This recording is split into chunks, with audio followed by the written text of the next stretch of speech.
धुळे जिल्ह्यातील निजामपूर तालुका साक्री पोलिसांनी अपहरण प्रकरणात मोठी कारवाई करत मुख्य संशयितासह अन्य 2 जणांना गोव्यातून अटक केली असून पीडित अल्पवयीन मुलीची सुरक्षित सुटका करण्यात आली आहे। न्यायालयाने तिघांना 3 दिवसांची पोलीस कोठडी सुनावली आहे। मिळालेल्या माहितीनुसार 20 एप्रिल रोजी 14 वर्षीय मुलगी घरात कोणी नसताना बेपत्ता झाली होती।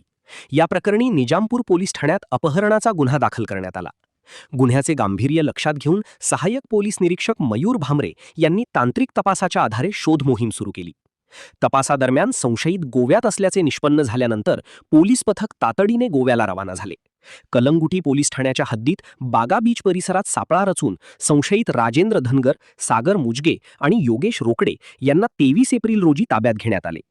पीडितेच्या जबाबावरून मुख्य संशयिताने तिच्यावर अत्याचार केल्याचे उघड झाले असून त्यानुसार आरोपींवर विविध कलमांसह पॉक्सो कायद्याअंतर्गत गुन्हा दाखल करण्यात आलाय। दरम्यान पोलिसांनी गुन्ह्यात वापरलेली कार आणि 2 मोबाईल असा सुमारे 5,23,000चा मुद्देमाल जप्त केलाय।